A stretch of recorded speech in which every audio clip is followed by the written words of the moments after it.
လာပါစကူလေးခက်လိုက်ရပြီလို့ဒီထဲမှာလည်းအလုပ်တွေဒါအပျော်ပေါ့ပျော်ခတ်ဖို့ပါအဲ့ဒါမျိုးစကူလေးခက်ဖို့ပေါ့နော်အားရှိလို့ရပါပြီလို့ပြောပြပါတယ်အဲ့တော့ပြောတယ်စကူလေးခက်ချမြိုက်ခက်တယ်နော်တဲ့မခက်ဘူးလားတဲ့ဆိုတော့ခက်ချင်ရပါစိတ်ကိုတွေးလိုက်ရခက်မလို့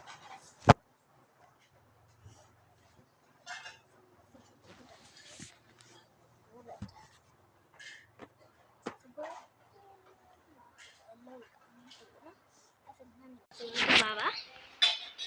ဒါတော့စပုတ်ခမဲ့ဟာလေးပါဒါတော့ဒီမျိုးပုတ်ဆယ်လေးပဲအရှင်းဒါတော့အရှင်းတာဒါတော့ဆိုင်ရတဲ့ဒီပြန်လို့ဆိုတော့ကူလေးခလို့ရပါတယ်လို့အချောင်းလို့အကောင်လေးကိုကြည့်လိုက်ဘယ်တော့ဘသူလေးစကူထပ်ချင်လဲဆိုတာ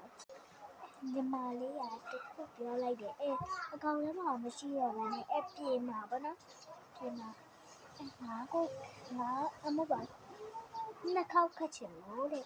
ကျွန်တော်ခတ်ပြပါလားဆိုတော့နှစ်ခေါက်ခတ်တယ်စကူခတ်မယ်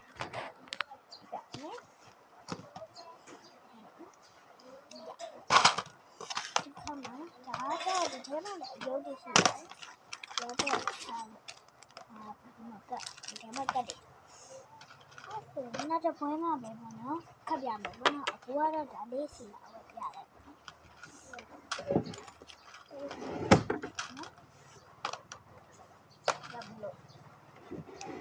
လေးစလေးလေးကလေးဘာပဲကောင်းလဲကလေးဒီတော့ဘာနော်အဲ့လိုက်တော့ရဖောက်တဲ့ဟာပါဒီနဲ့လေး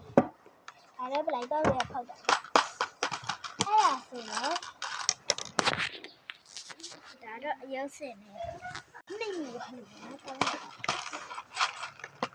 မဲဟောဘူးလေးနဲ့ဆိုတော့ဘူးလေးတခြားလိုက်အောင်ဆိုတော့ဒီခွက်လေးနဲ့ပဲအဲ့ဒါဒီခွက်လေးနဲ့ထည့်မယ်နော်နှစ်ခေါက်တော့ကတော့လုပ်လို့ကြပါတယ်အဲ့ဒါကနကဟိုညီမလေးနှစ်ခေါက်ခတ်ထားတယ်ဆိုတော့နောက်ဒီကြမှာဟောပြီးတော့မှနှစ်ခေါက်ကိုခောက်လိုက်ပါနော်ဒါတော့စကားပြောရမှာပြီးနေပြီလေအကြောင်းလို့ပါအဲ့ဆိုတော့အားလုံးပဲဘိုင်ဘိုင်အဲ့ဆိုဘိုင်ဘိုင်မယ်ကြီးဒါလေးမအောင်တော့ပြောကြအောင်စကူခတ်တဲ့ထဲမှာအားလုံးပဲဘိုင်ဘိုင်